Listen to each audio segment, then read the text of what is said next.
O tema desta noite é: Deus ainda não terminou com você.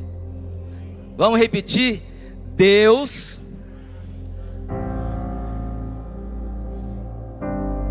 Vocês estão com uma colinha aqui, né?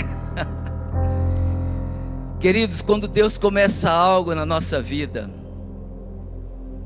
Ele tem começo, Ele tem meio e Ele tem fim. O texto que nós vamos estar utilizando está lá no livro de Juízes, capítulo 6. Eu vou ler apenas o versículo 14. Vou repetir. Livro de Juízes, capítulo 6, verso 14. Diz assim a palavra do Senhor: Então o Senhor olhou para ele e disse: Vai nesta tua força e livrarás a Israel da mão dos midianitas. Porventura não te enviei eu? Porventura não te enviou o Senhor? Quando nós olhamos para o contexto histórico do que estava acontecendo aqui nesse livro e nesse capítulo, se nós olharmos para o povo de Israel, o povo de Israel vivia um ciclo. Que ciclo é esse, pastor? O ciclo onde eles se perdiam na idolatria, adorando outros deuses, aqui adorando Deus Baal e outras coisas. E aí quando a pessoa está afastada de Deus, perdeu a fé, ela se esfria e ela entra num afastamento de Deus. E quando a pessoa afasta de Deus, ela faz o que Deus quer? Não, ela desobedece. Era o que o povo de Israel estava fazendo, desobedecendo a Deus. E quando ele desobedece a Deus, Deus vinha com sua mão pesada sobre a vida deles e permitia a opressão.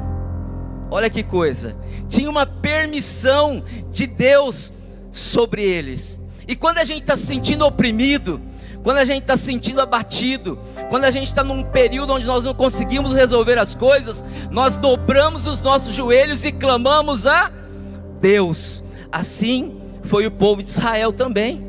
Quando eles sentiam a opressão sobre eles, eles clamavam. E quando eles clamavam, Deus sempre levantava um líder. Nesse caso levantou um juiz, levantava-se juízes para governar e liderar o povo. E quando eles tinham essa liderança, havia paz. E quando está tudo bem, está aquela maravilha, entra no ciclo tudo de novo. A pessoa se afasta de Deus, vem a opressão, você tem que dobrar o seu joelho, clamar a Deus.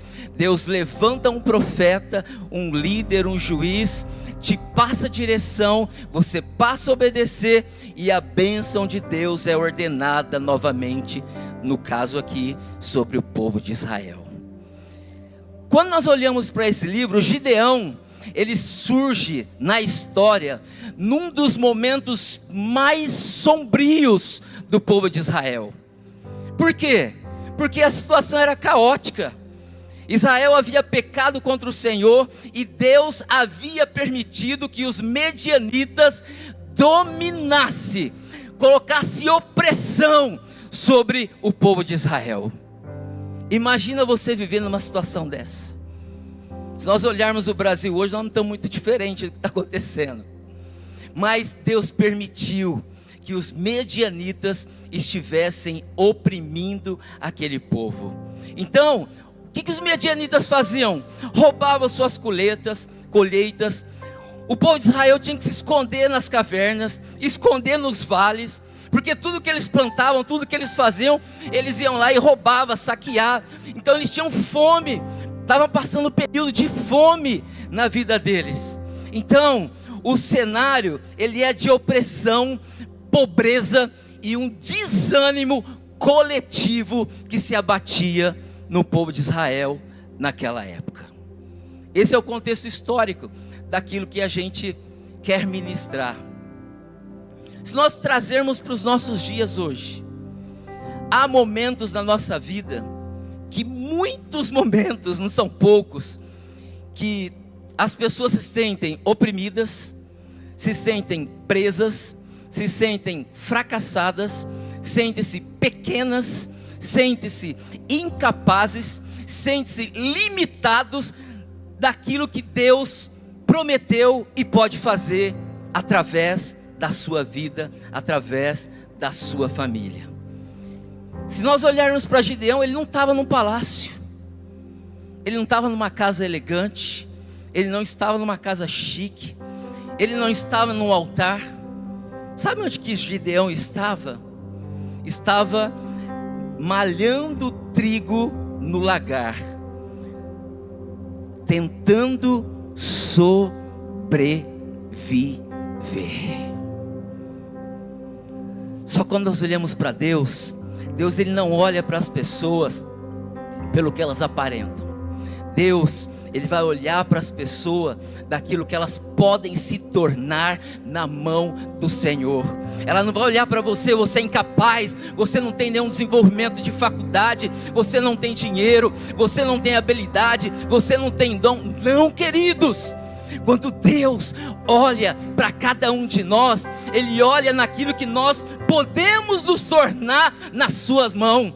Deus ele não olha a nossa fraqueza, Deus ele olha o nosso potencial. Muitas vezes nós nos achamos incapazes, mas Deus está dizendo, você é capaz. Gideão estava lá, malhando trigo no lagar, num lugar baixo, num lugar escondido, porque ali ele sabia que os midianitas seria difícil achar para roubar a sua comida, roubar a sua colheita. Então a história de Gideão, quando eu estava estudando, eu falei, meu Deus, tem muita coisa que nós podemos aprender e trazer para os nossos dias de hoje, trazer uma aplicação para a nossa vida.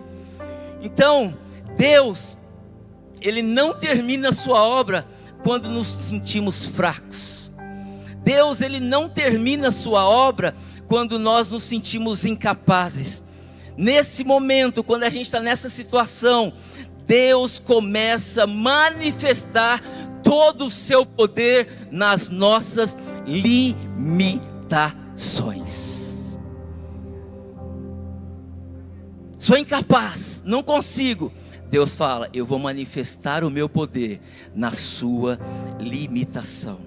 Então a primeira lição que nós aprendemos aqui é que Deus nos encontra quando achamos que não somos nada. Será que nós já pensamos isso? Eu não sou nada? Ninguém olha para mim? Será que já passou isso nas nossas cabeças? Na minha já, várias vezes.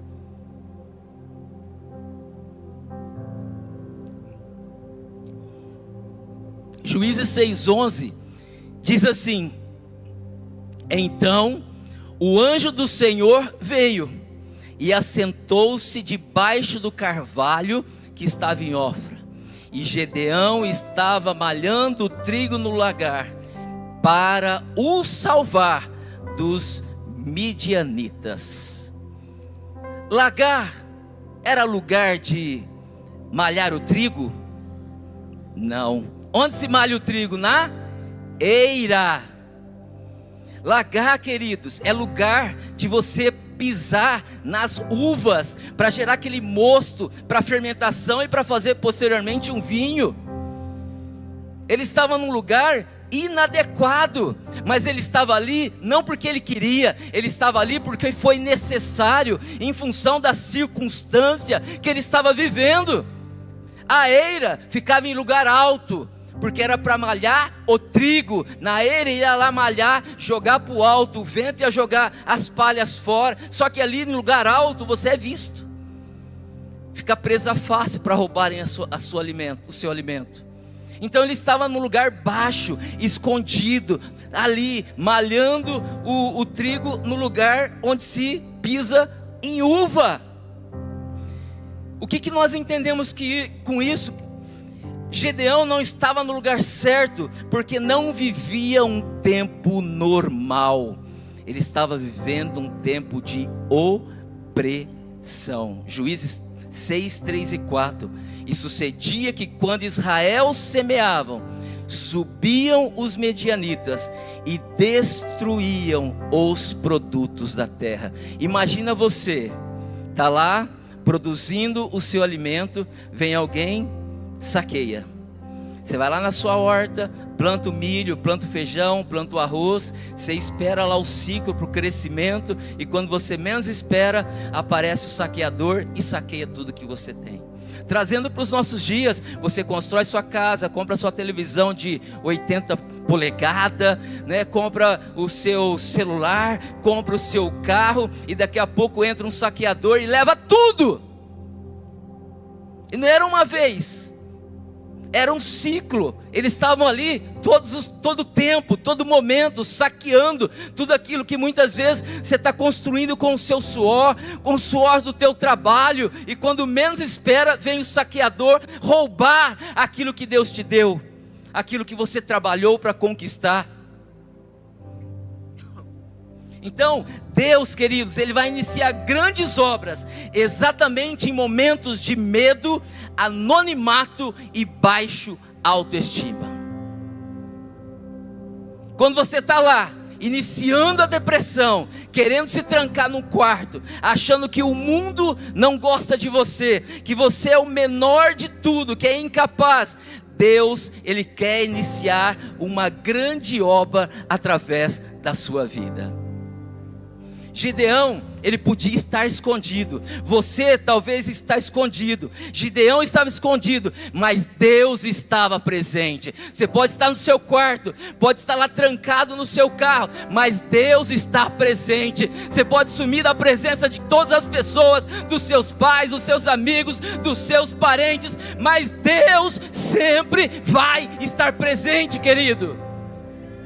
Não tem altura, não tem profundidade, não tem nada que vai te separar deste amor de Pai que Ele tem para contigo. O mundo pode te odiar, o mundo pode te rotular, mas Deus te ama incondicionalmente. Esse é o amor que nós temos, este amor que Deus despoja em função das nossas vidas. Ele não pede nada em troca, nada. E Gideão estava ali, tentando sobreviver num lugar que não era comum dele estar. Antes dele ser o grande juiz, o grande libertador, Gideão era um homem comum, era um homem inseguro e um homem oprimido.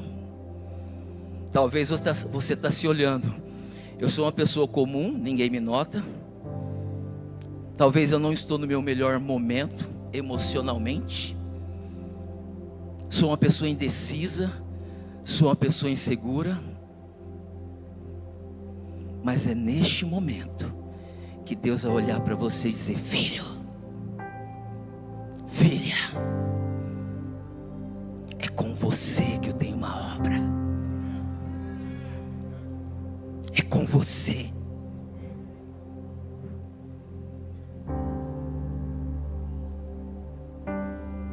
Foi assim com Gideão.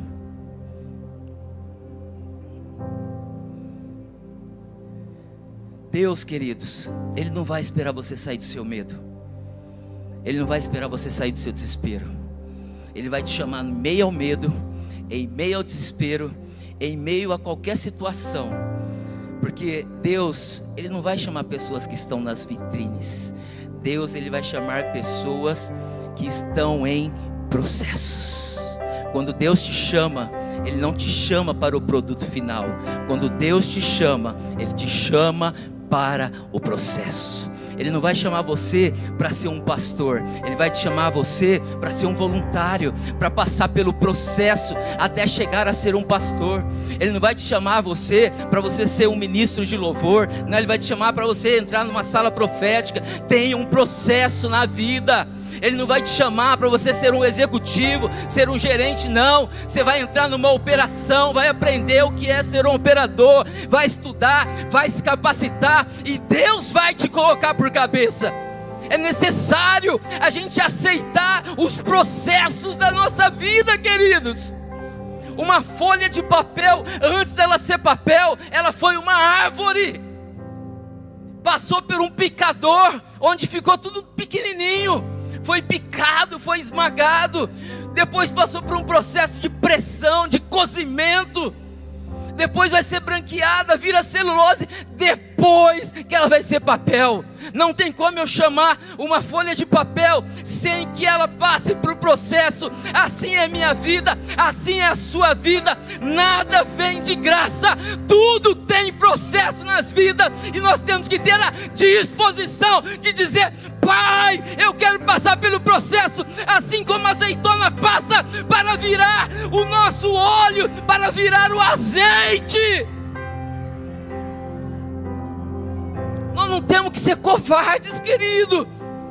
Todo mundo passa, você não é o único. Quantos processos eu já passei na minha vida. Quando Deus olha para a minha vida e para a sua vida, Ele não está olhando para o pastor Rogério, pastor Neto, pastor Carlos. Ele não está olhando para isso. Ele está olhando além da realidade atual que você está vivendo.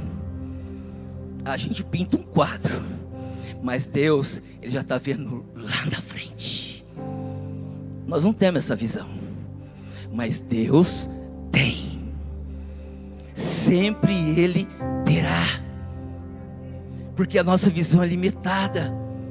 Então Deus, Ele vai ver além daquilo que você enxerga.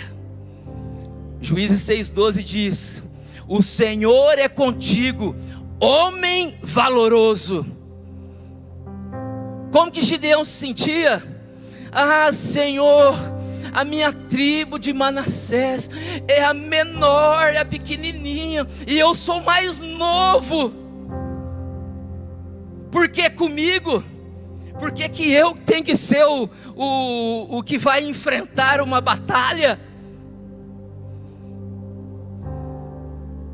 Deus vê além da sua realidade que você está vivendo.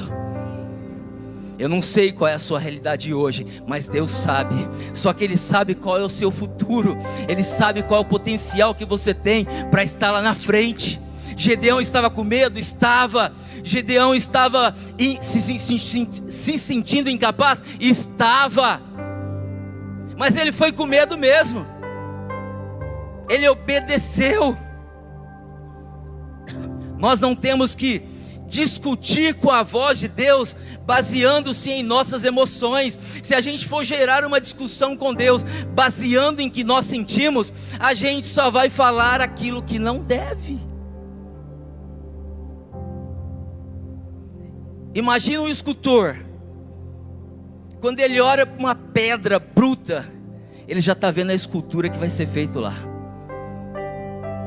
Quando Deus olha para as nossas vidas como uma pedra bruta, Ele sabe o diamante que Ele pode extrair de cada um de nós. Só que para quem sabe, para um diamante sair de um carvão, olha, tem muita lixa. Muita lixa. E nós temos que parar, queridos, de sermos melindrosos.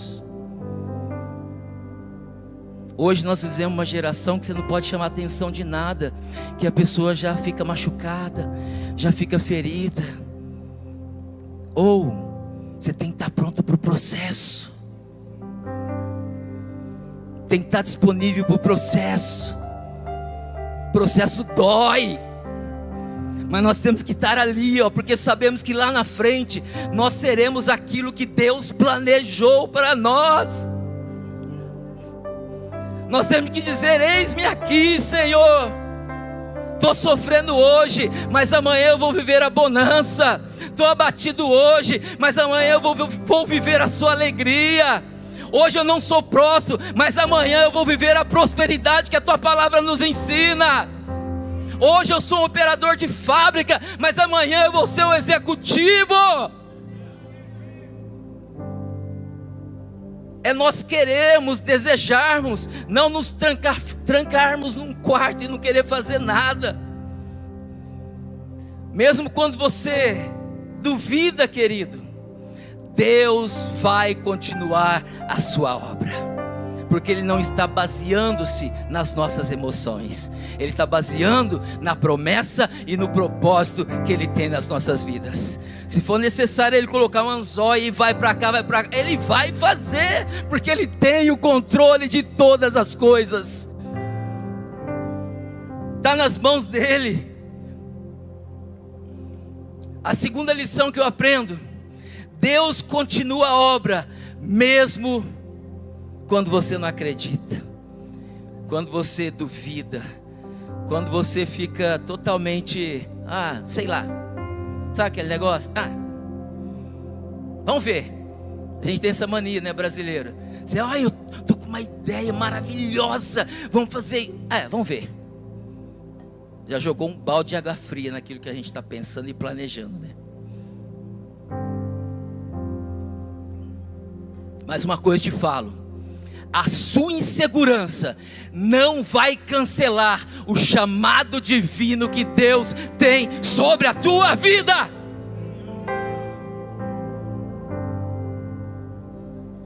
Se Ele tem um chamado, vai cumprir, querido. Gideão questionou Deus? Sim ou não? Sim, ele questionou. Deus desistiu de Gideão? Não desistiu. Se a gente olhar aqui Juízes 6,13, olha Gideão falando: Senhor meu, eu fico imaginando até a cara dele. Se o Senhor é conosco, por que tudo isso nos sobreveio? Se o Senhor é Deus sobre Israel, por que a gente está sofrendo opressão? Se o Senhor é Deus sobre Israel, por que os midianitas estão vindo aqui roubar nossa colheita? Por que a gente está sendo escravizado? Alguém já fez questionamento com Deus? Eu já. Eu sou casado há 35 anos. Quando nós nos casamos, inclusive a banda que tocou aqui é da Igreja Batista Monte Sião, na qual eu era membro lá. E lá eu fazia tudo que eu faço aqui. Era o braço direito do pastor. Eu e a Miriam nos casamos. Depois de 2 anos nós queríamos ter filhos, como todo casal normal. E a gente fazia o que tinha que fazer, mas não ficava grávida. Aí os médicos: não, até 1 ano e meio, até 2 anos é normal. 1 ano, 2 anos, 3 anos, 4 anos, 5 anos e nada. Eu questionei Deus. Falei: que negócio é esse? Eu estou abrindo meu coração aqui, tá, queridos? De repente vocês também têm os questionamentos aí de vocês. Olha, eu prego na igreja, dou aula na escola dominical, sou ministro de louvor, sou líder dos jovens. Eu não mereço ter um filho? É o mesmo questionamento de Deus aqui. Se o Senhor é Deus sobre nossa vida, por que não me deu um filho? E todo apelo eu vinha na frente, eu e ela, e vamos, tal. E um dia um belo pastor orou pela gente. No final da celebração ele veio, nos chamou no cantinho e falou: Deus mandou falar para você. E olha que Igreja Batista não tem essas manias, tá? Olha, você e você, eu não sou de fazer isso, mas eu quero falar algo para vocês. Sabe por que vocês não têm filho? Falei: não. E nós não temos nada, já fizemos exame, não temos nada. Ele falou: Deus mandou dizer algo para vocês. Vocês não têm filho porque vocês prometeram algo para Deus e não cumpriu. Falei: Jesus, que eu prometi e não cumpri? Fomos para casa. No meio do caminho, nós morávamos próximo à igreja. Monte Sião ficava atrás da minha casa, ali próximo à igreja da Luiz Barreto. No caminho eu falei, bem, eu sei o que é. Quando essa igreja foi formada, que saiu dessa igreja também, da Batista, saiu um grupo de 40 pessoas, eu e minha esposa fazíamos parte. E nós prometemos, assim que nós nos casarmos, a gente vem fazer parte dessa igreja com vocês, que era meu cunhado e a minha irmã. Só que nós nos casamos e a vida passa, a rotina vai levando, a igreja era próxima da minha casa, confortável, não precisava gastar combustível, aquela coisa toda. O tempo passou e eu não fui. Eu falei assim, pois é isso que nós estamos errando. Nós temos que ir para lá, nós prometemos. E eu vou até falar mais para frente, porque Gideão ele pede umas provas para Deus, né? Da lã fica molhado, o novelo de lã fica molhado. Depois ele questiona e pede para a grama ficar molhada e o novelo ficar seco. Ele faz uns questionamentos. E eu fiz a mesma coisa. Eu falei, mas será que é para eu ir mesmo? Eu vou confessar algo aqui. Eu falei, se o Senhor realmente está me conduzindo para este lugar, e se a minha esposa vai ficar grávida em função disso, eu quero que o Senhor me dê um sinal. Eram 3 igrejas: Igreja E-Church, Igreja Batista Monte Sião e a nossa igreja mãe, que era a Igreja Batista Calvário. Queridos, eu fiz 3 papelzinhos, coloquei, misturei, sabe aquele negócio assim? Eu falei assim, se for para este lugar, eu tenho que tirar o nome da E-Church 3 vezes. Olha que incredulidade.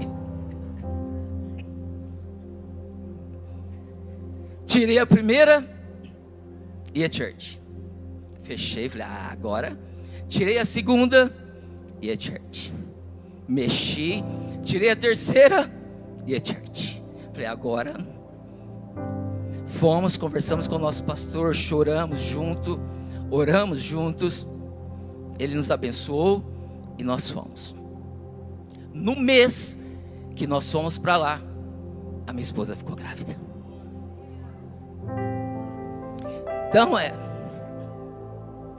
obedecer. Talvez a gente está perdido, a gente não sabe. Precisou alguém que eu nem conhecia, um pastor de fora, chegar em nós e falar, vocês prometeram alguma coisa para Deus e não cumpriram. Nós tínhamos esquecido disso, porque estava tudo bem.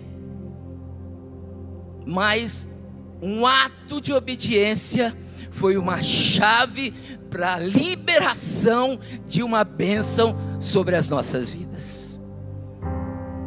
E é assim que acontece.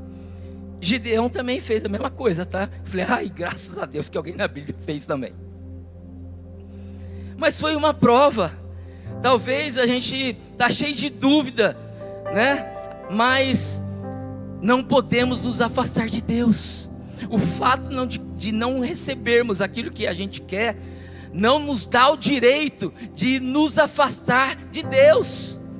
Deus, Ele não vai se assustar com as suas perguntas, porque Ele é Pai. Que filho que não faz pergunta para o pai hoje?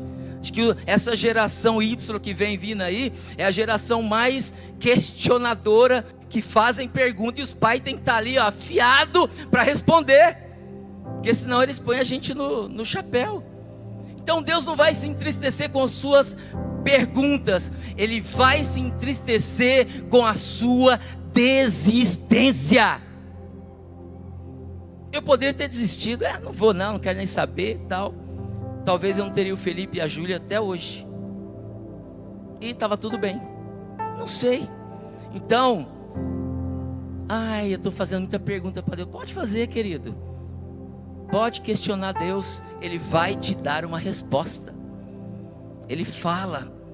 Nós não precisamos tirar papelzinho, não precisamos de prova, porque hoje nós temos o Espírito Santo que testifica e fala nos nossos corações. Hoje Ele testifica. Mas que você possa entender que as suas dúvidas não vão te afastar de Deus.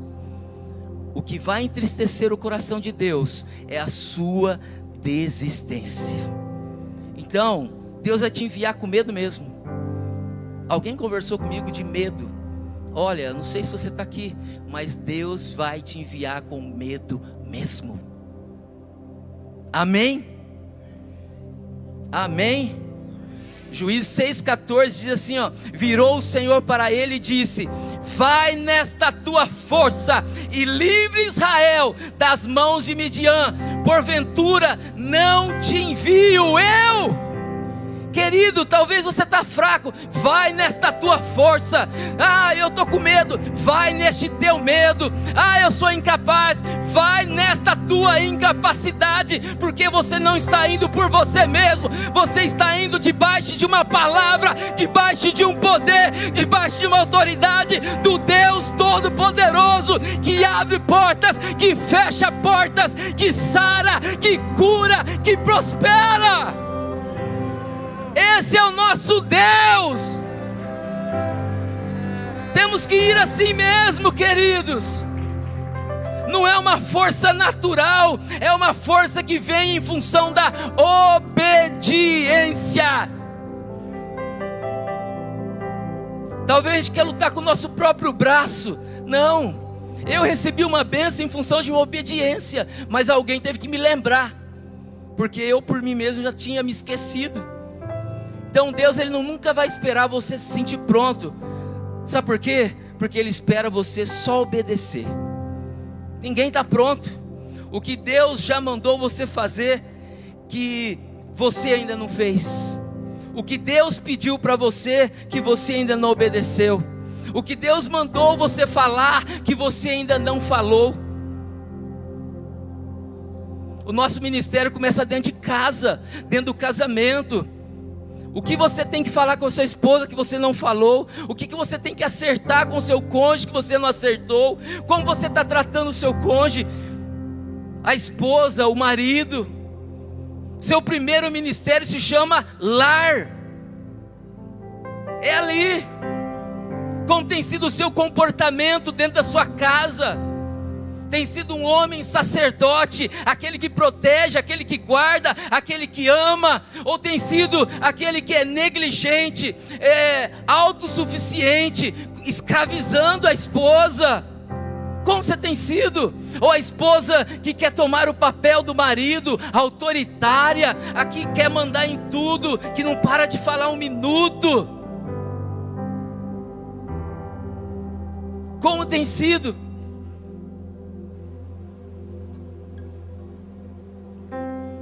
Obedeça a voz do Senhor. O que Deus manda nós fazermos como marido dentro de casa? Qual que é o nosso primeiro ministério, maridos?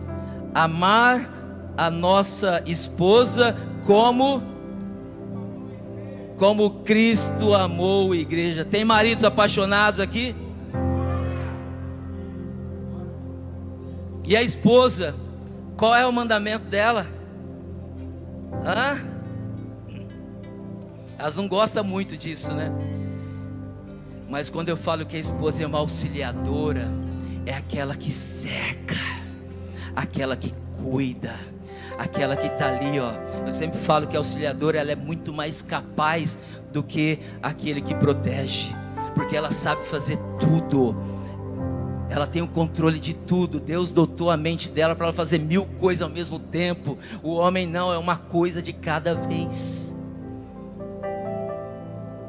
Comece a exercer seu ministério dentro de casa, obedecendo a palavra do Senhor. A obediência começa aí, queridos. A gente fica esperando um monte de coisa, isso e aquilo. Não, a obediência começa dentro de casa. Quando nós obedecemos a Deus, cumprindo o nosso papel daquilo que a Bíblia nos ensina dentro de casa, a bênção do Senhor começa a ser ordenada. Vem alegria, vem paz, vem felicidade, vem prosperidade, porque a obediência à palavra do Senhor começou dentro das nossas casas. Aleluia, aleluia. Deus, Ele pode te dar confirmação. Sabe por que Ele dá confirmação para a gente? Para fortalecer a nossa fé. A minha fé foi fortalecida. Bem, é lá mesmo que eu tenho que ir. Eu tenho que ir para a Church. E eu fui. Deus nos agraciou. Por isso que eu nunca esqueço quantos anos eu tenho de Church. É a idade do meu filho, 29 anos. Não esqueço. Foi um marco na minha vida. Deus confirma para fortalecer. Vou falar de Gideão aqui, ó. Juízes 6:36. E disse Gideão a Deus: se has de livrar a Israel por minha mão, como disseste, eis que eu porei um velo de lã na eira, e se o orvalho estiver somente no velo, e toda a terra ficar seca, então conhecereis que has de livrar a Israel por minha mão, como disseste. E assim sucedeu. Porque no outro dia se levantou de madrugada e apertou o velo, e do orvalho que espremeu do velo encheu uma taça de água. E disse Gideão a Deus: não se acenda contra mim a tua ira, se ainda falar só esta vez. Rogo-te que só esta vez faça prova com o velo. Rogo que se o velo fique seco e em toda a terra haja orvalho. E assim fez naquela noite, pois só o velo ficou seco, e sobre toda a terra havia orvalho. Foi exatamente o que eu falei. Precisava dele fazer isso? Não. Mas ele estava inseguro, ele estava com medo. E Deus falou: tudo bem, vamos fazer. Isso fortaleceu a fé. Se você hoje está inseguro, se você não tem resposta, se você não tem direção, não precisa fazer o que ele fez. O Espírito Santo está aqui, ó, no seu coração, e ele vai te dar uma resposta. Ele fala hoje, ele continua falando, de uma maneira ou de outra.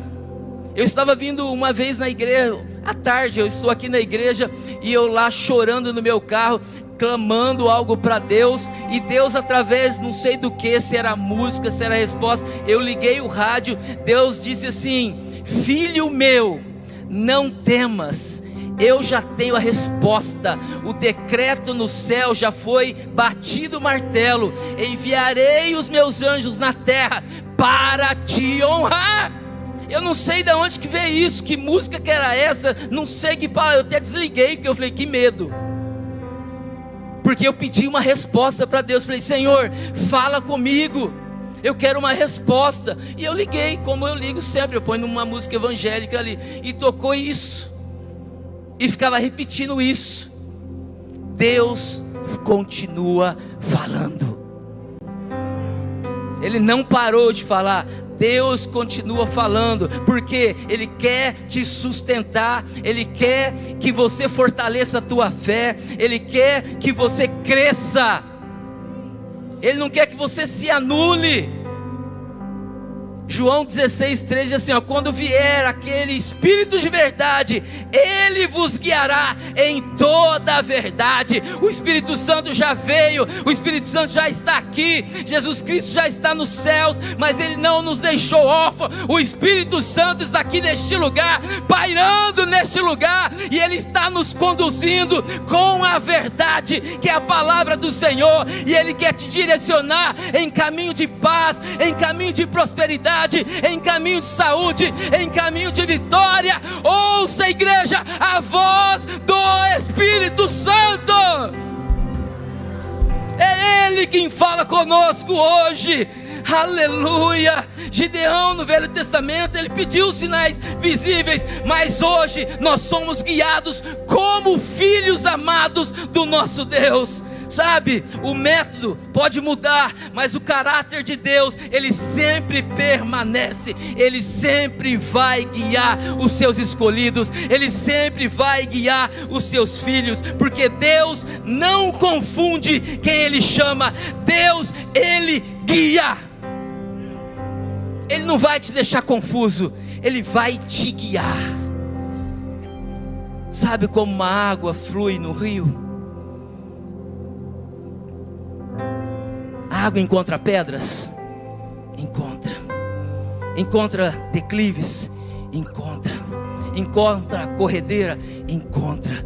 Mas uma hora ela encontra paz.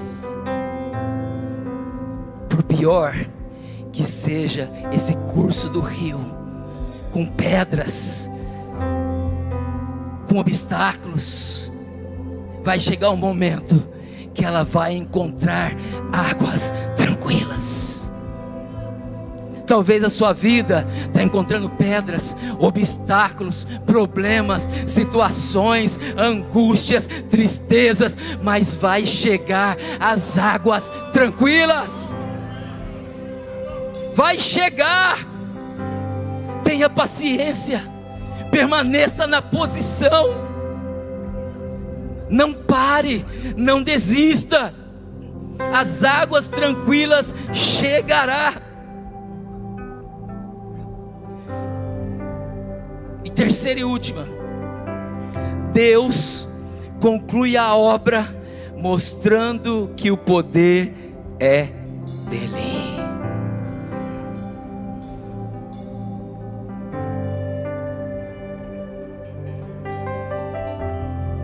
É tão interessante quando a gente olha isso, porque é um negócio fora da nossa lógica racional.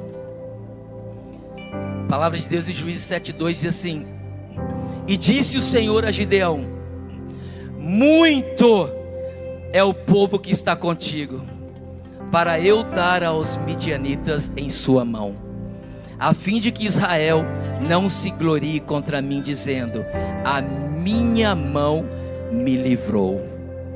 Queridos, Gideão, ele foi chamado para uma guerra. Guerra essa, onde nós temos 135 mil soldados midianitas. A palavra de Deus fala que 120 morreu. 135 mil. Imagina você sendo chamado para ser líder de uma guerra, onde você tem 135 mil inimigos, com espadas, com lanças. E guerra era morte, ou morre ou vive. E o povo de Gideão era apenas 32 mil homens para lutar. Imagina, 135 mil contra 32 mil. Se a gente fizer uma continha rápida aqui, nós vamos ter aí 3 homens para 1. Imagina 3 homens vindo aqui, me dá um couro. Será que eu vou vencer? Não venço. Porque enquanto que eu estou lutando de frente, o outro está me dando uma punhalada por trás. É ilógico. E Deus está dizendo: é muito o seu povo para lutar com os medianitas. Porque se vocês vencer com esse tanto aí, vocês vão achar que vocês fizeram, que a obra foi de vocês. E Deus falou assim: ó, vamos reduzir esse negócio aí.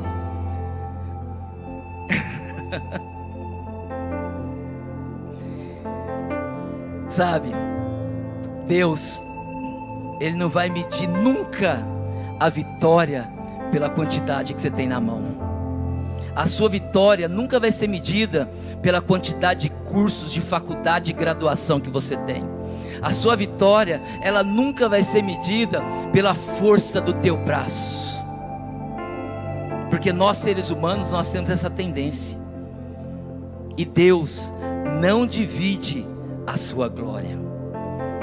Juízes 7:3 fala assim: agora pois apregou os ouvidos do povo, dizendo: quem for medroso, quem for tímido, volte. Então do povo voltaram 10, 20.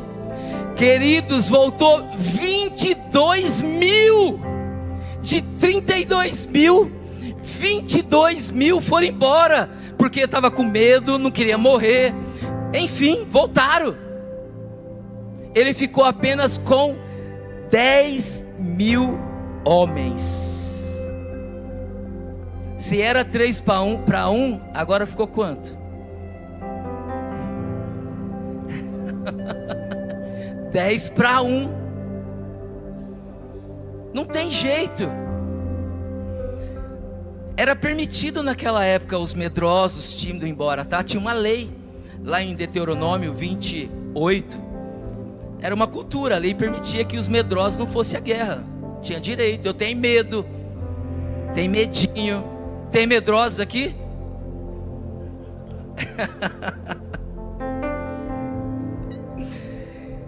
O medo, queridos, ele vai desqualificar você para certas batalhas espirituais. Então, não seja você aquele que está voltando para um chamado de guerra, de batalha, de luta.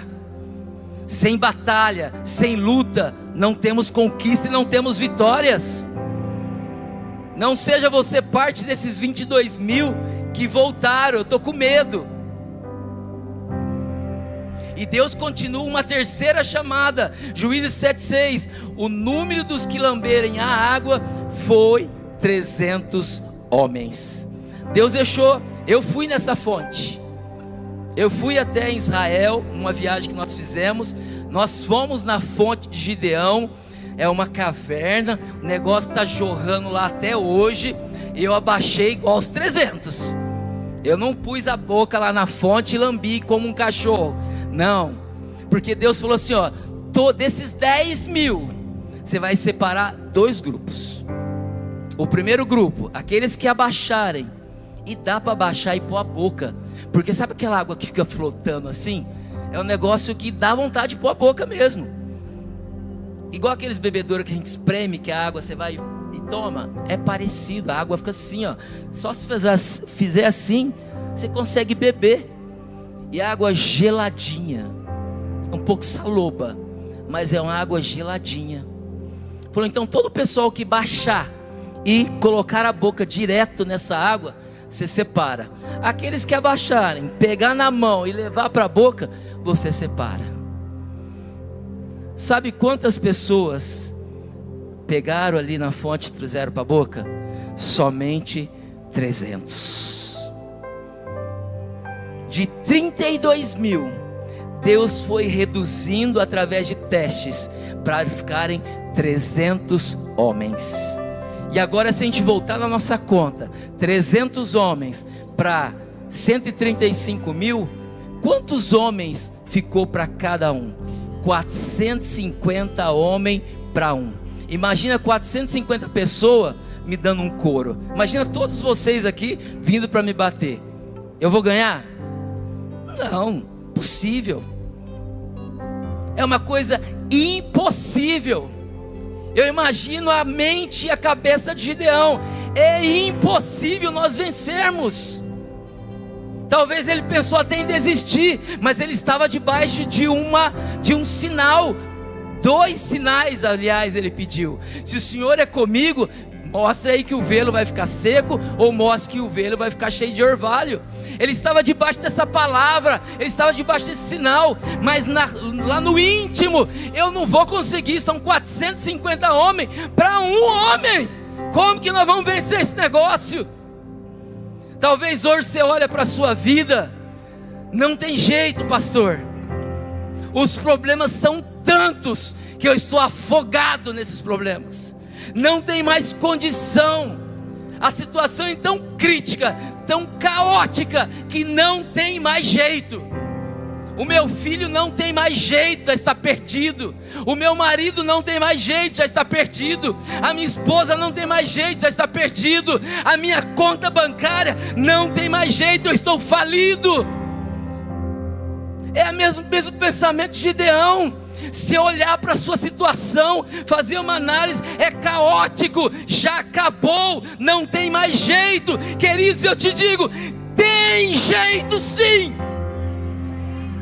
Porque não é pela tua força, é pela tua obediência que Deus vai manifestar o seu poder sobrenatural. Essa fé que nós temos que desenvolver, queridos. Se eu olhar para a lógica que não tem jeito, eu vou morrer. Ele deve ter pensado, vamos morrer. Vamos lá, vamos morrer, não vai ter jeito mesmo. Mas Deus não divide a sua glória.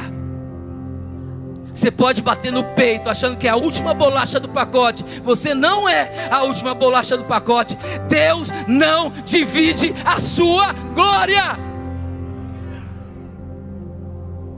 Ele está acima de todas as coisas. Ele está no controle. Eu vivi isso também. Eu sou engenheiro químico ainda. Trabalhei 30 anos. Comecei como operador, saí como executivo.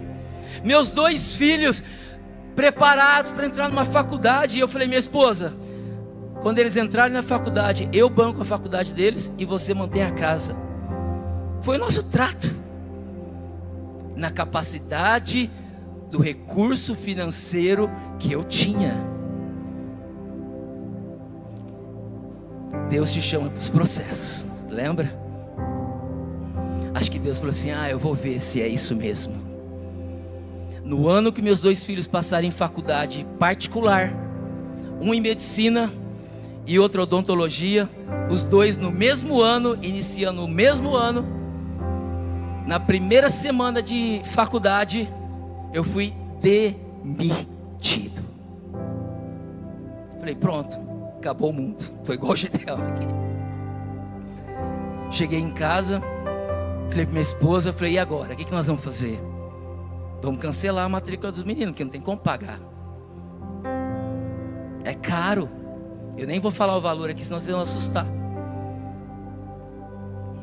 A minha esposa olhou para mim e falou assim, não vamos fazer nada.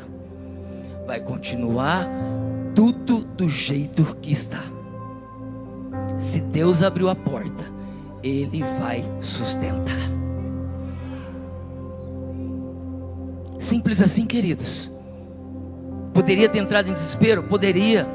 Poderia ter blasfemado? Poderia.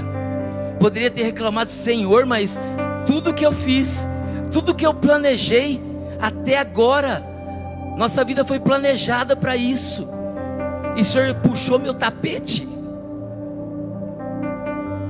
e continuou tudo do jeito que estava. Hoje meu filho é um ginecologista obstetra, minha filha é dentista, implantodontista. Os 2 já trabalham, já estão no mercado secular. E Deus supriu todas as coisas. A conta não fecha. Como disse a pastora Ana quando estava na minha casa, pastor, mas a conta não fecha. Não fecha, porque é sobrenatural. É sobrenatural, não fecha. Deus foi suprindo. Não precisei mais trabalhar em outra cidade. Estou em Ribeirão Preto, não precisei ir para outros lugares. Deus abriu portas que eu ganhei muito mais do que eu ganhava numa multinacional, e continua me abençoando até hoje. Eu falo para minha esposa, quando a gente menos espera, bate na porta da gente. Hoje eu sou consultor, sou pastor integral aqui. Deus continua abençoando. Então é de maneira sobrenatural.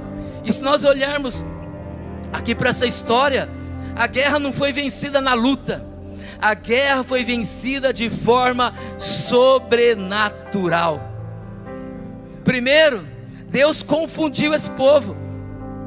Eles começaram a lutar um contra o outro e se matar um ao outro. Reduziu o número, correram nessa corrida desordenada. Israel foi lá e pegou eles pelo laço. Depois, perseguição. E por fim, executaram todos os líderes midianitas. Executou o líder, acabou. Foi de forma sobrenatural, com cântaros, tochas, louvores. Olha aí. Começaram a gritar, quebraram os cântaros, tocha, mas Deus fazendo a obra dele. Foi Deus quem fez. Quando Deus luta, querido, a vitória é certa. Quando Deus te põe numa guerra, a vitória é certa sobre a tua vida. Ele não te coloca numa luta para você perder. Ele não te coloca numa batalha para te envergonhar. Ele não te coloca numa linha de frente para você ser morto, ser frustrado. Ele te coloca para te exaltar e mostrar que o poder dele está acima de todas as coisas. É o poder dele que tem que ser manifestado. É a glória do Senhor que tem que ser manifestada. Não é a minha capacitação, não é a minha inteligência, não são os meus recursos, não é o meu carro, não é a minha casa, não são as minhas roupas. É a glória do Senhor que tem que ser manifestada. Oh, rianda alabaxé. Assim foram abatidos todos os medianitas, e a terra sossegou, e houve paz. O rio encontrou águas tranquilas. Eu não sei como você entrou aqui essa noite, não sei em que momento do curso do rio você está, eu não sei que luta você está vivendo, que batalha. Talvez a batalha não são com pessoas, a batalha é com você mesmo. Talvez é você que tem que melhorar. Talvez é você que se auto-julga, se auto-rotula. Eu não sei, queridos, mas aqui tem um Espírito de Deus, que Ele sabe todas as coisas. Hoje aqui nessa noite é um divisor de águas na sua vida. Hoje aqui nessa noite é um virar do livro do passado e Deus começar a escrever uma nova história na tua vida, para que você possa fluir. E quando eu falo fluir, não quer dizer que o rio não vai ter pedras, vai sim, mas continue fluindo. O que a água faz? Ou ela passa por cima, ou ela desvia. Ela não abraça a pedra e fica ali, ai minha pedra, ai você estava aqui no meio do caminho, ai você atrasou o meu curso. Não, querido, desvia da pedra, passa por cima da pedra, quebra essa pedra, mas continue o curso da tua vida, continue os projetos da tua vida, continue as promessas que Deus tem sobre a tua vida. É Ele quem faz. Sabe, correr, a palavra do Senhor, 1 Samuel 15:22, ele fala que é melhor obedecer do que o quê? Sacrificar. Saia dessa luta, saia desse problema, obedeça a voz daquele que te ama incondicionalmente. Fique de pé. Se você entendeu essa palavra e você quer mudar o curso da sua vida de maneira para aquilo que Deus tem para ti, sai do seu lugar. Eu quero orar por você. Assim como Gideão, Deus chamou, Ele está te chamando, mulher forte, mulher valorosa. Eu quem te envio, sou eu que vou manifestar a minha glória através da sua vida. Eu não sei qual a sua luta, mas o Espírito Santo que está aqui, Ele sabe. Que você possa nesta noite derrubar qualquer tipo de altar que tem, sabe, atrapalhado a sua vida. Não sei se é o altar do medo, o altar da incredulidade, o altar da procrastinação, o altar da acomodação, o altar do pecado oculto, o altar da confiança em si mesmo. Eu não sei, mas se você quer entregar isso aqui, deixar aqui e dizer: Pai, assim como o Gideão foi com medo mesmo, eis-me aqui, eu quero que a tua obra, o teu chamado que o Senhor tem para comigo, ele possa fluir de maneira tranquila, de maneira suave, para que eu não venha parar ou desistir. O louvor vai estar ministrando uma música, e eu quero que você venha aqui, porque eu quero orar e encerrar esse ciclo na tua vida, para que um novo ciclo, um novo momento, uma nova situação, uma nova circunstância comece a fluir livremente na tua vida, em nome do Senhor Jesus. Oriam alarabashé.